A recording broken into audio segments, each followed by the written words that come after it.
Halo geng, internet udah jadi hal yang gak bisa dilepaskan dari keseharian manusia zaman now ya. Pasti tiap kali kita bepergian, hal yang pertama kali dicari adalah koneksi wifi. Ayo, bener kan tebakan aku? Tapi kamu tahu gak geng, si wifi ini ternyata berdampak buruk pada kesehatan tubuh manusia dan makhluk hidup lainnya loh. Penasaran apa aja dampaknya? Klik tombol subscribe dulu ya. Pertama, gangguan tidur. Gelombang yang dipancarkan pada Wi-Fi ternyata berpengaruh pada kualitas tidur kamu loh geng. Sebuah studi pada tahun 2007 lalu menemukan fakta bahwa orang yang terkena radiasi elektromagnetik secara signifikan mengalami kesulitan untuk tertidur dan berubahnya pola gelombang otak pada diri mereka. Tentu hal ini bisa menyebabkan masalah yang lebih serius seperti meningkatnya depresi dan darah tinggi. Oleh karena itu, para pakar kesehatan sangat menyarankan agar menjauhkan tubuh dari jaringan Wi-Fi ataupun ponsel ketika kamu tidur. Tapi kayaknya bakalan susah ya, secara kita udah ketergantungan banget sama yang namanya smartphone. Kedua, menurunkan fungsi otak. Ini nih dampak selanjutnya yang disebabkan oleh gelombang Wi-Fi. Dampak ini cukup serius terutama bagi anak-anak yang masih dalam proses pertumbuhan. Alasannya karena anak-anak memiliki tengkorak yang lebih kecil dan lebih tipis dibanding orang dewasa. Ini yang menyebabkan sistem saraf dan otak anak mudah terpapar radiasi gelombang Wi-Fi. Secara umum hal ini menyebabkan gangguan konsentrasi, sakit kepala yang sering, dan kehilangan memori dalam jangka pendek. Waduh, bisa-bisa kita terjangkit penyakit pikun di usia muda nih. Hati-hati ya geng.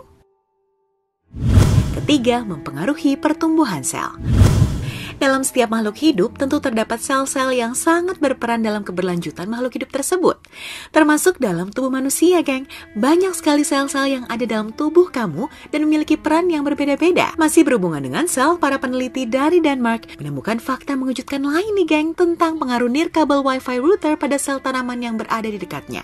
Studi tersebut menunjukkan bahwa tanaman yang berada di dekat sumber radiasi tidak dapat tumbuh dan berkembang sebagaimana mestinya. Tidak menutup kemungkinan hal yang sama juga bisa terjadi pada manusia. Untuk mencegah hal itu terjadi, kamu bisa menonaktifkan router Wi-Fi milikmu ketika tidak digunakan. Keempat, kelelahan kronis.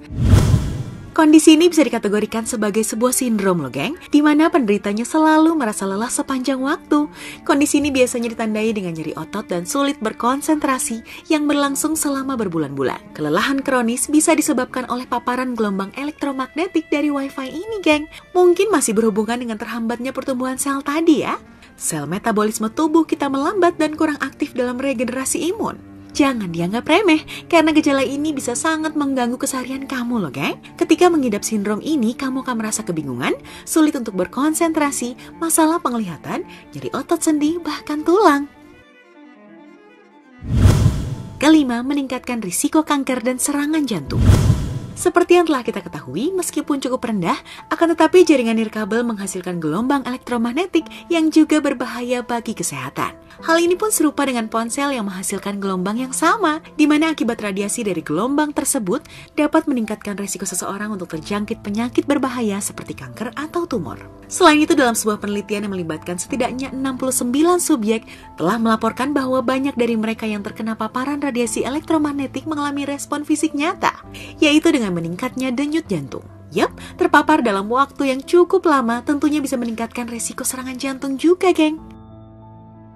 Nah, itu tadi beberapa dampak buruk dari gelombang Wi-Fi terhadap tubuh manusia.